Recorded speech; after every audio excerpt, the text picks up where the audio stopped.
Hello guys, welcome back to our channel AK nursing vibes. आज हम देखेंगे important topics of leadership and management. Let's get started. First chapter है health care and development of nursing service in India. इसमें सिर्फ recent trends पढ़ लेना, इससे ज़्यादा पढ़ने की ज़रूरत नहीं है। फिर उसके बाद है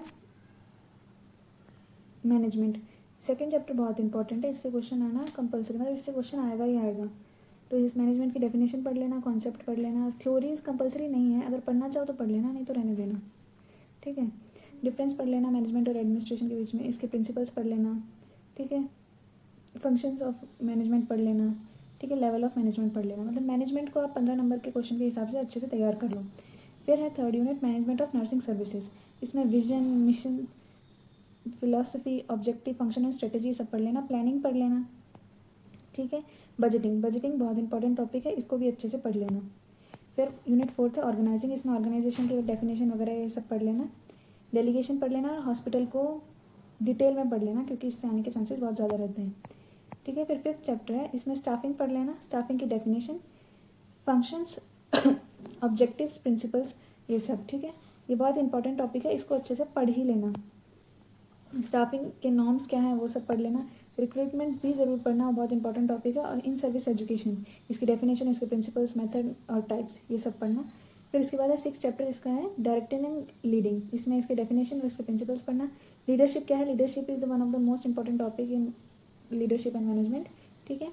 सुपरविजन पढ़ना और टीम मैनेजमेंट पढ़ना कि टीम मैनेजमेंट कैसे करेंगे। फिर उसके बाद ये सारे जो कंट्रोलिंग वाली यूनिट है, 8th यूनिट है, ये बहुत इंपॉर्टेंट है। इसमें जितने भी मैंने ये सारे टॉपिक्स बोल रखे हैं सारे ही इंपॉर्टेंट है, जैसे nursing audit, nursing round, quality assurance, performance appraisal, PRT charting और बेंचमार्किंग, ठीक है। Organisational and behaviour and human relation, इसमें कुछ ज़्यादा वो नहीं है। कलेक्टिव बार्गेनिंग पढ़ लेना एक, और कम्युनिकेशन थोड़ा सा देख लेना बस।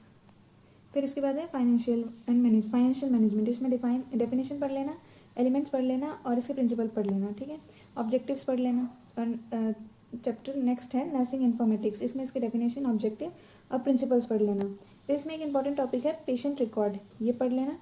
स्ट्रेस और टाइम मैनेजमेंट कैसे करें, करियर प्लानिंग, ये सब पढ़ना। फिर उसके बाद है nursing management of nursing educational system, इसमें आईएनसी नॉ, स्टेट काउंसिल और ये सब पढ़ना, ठीक है। प्लानिंग और ऑर्गेनाइजिंग में करिकुलम प्लानिंग पढ़ना, ठीक है। फिर इसके बाद है स्टाफिंग ऑफ स्टूडेंट, ठीक है। परफॉर्मेंस अप्रेजल पढ़ना है इसमें। ये सारी चीज़ें आप पिछले जितने चैप्टर पढ़ रहे हो ना उन सब में लिखेंगे। तो इसमें एक जो टॉपिक जो बच रखा है बीच में, वो जॉब डिस्क्रिप्शन है, तो जॉब डिस्क्रिप्शन इसमें अच्छे से पढ़ लेना। Guidance and counselling is the one of the most important topic, इसको भी आप अच्छे से पढ़ लेना, ठीक है। आईएनसी अच्छे से पढ़ना और आईसीएन भी अच्छे से पढ़ना। एसएनएआई ये सब अगर आप पढ़ना चाहो तो पढ़ लेना, इतना कुछ खास नहीं है, ठीक है। मोटिवेशन अच्छे से पढ़ना, गाइडेंस एंड काउंसलिंग अच्छे से पढ़ना, और बस यही थे आपके इंपॉर्टेंट टॉपिक्स। अगर आप इन टॉपिक्स को कवर कर लेते हो तो आपके बहुत अच्छे नंबर आएंगे। Thanks for watching, bye.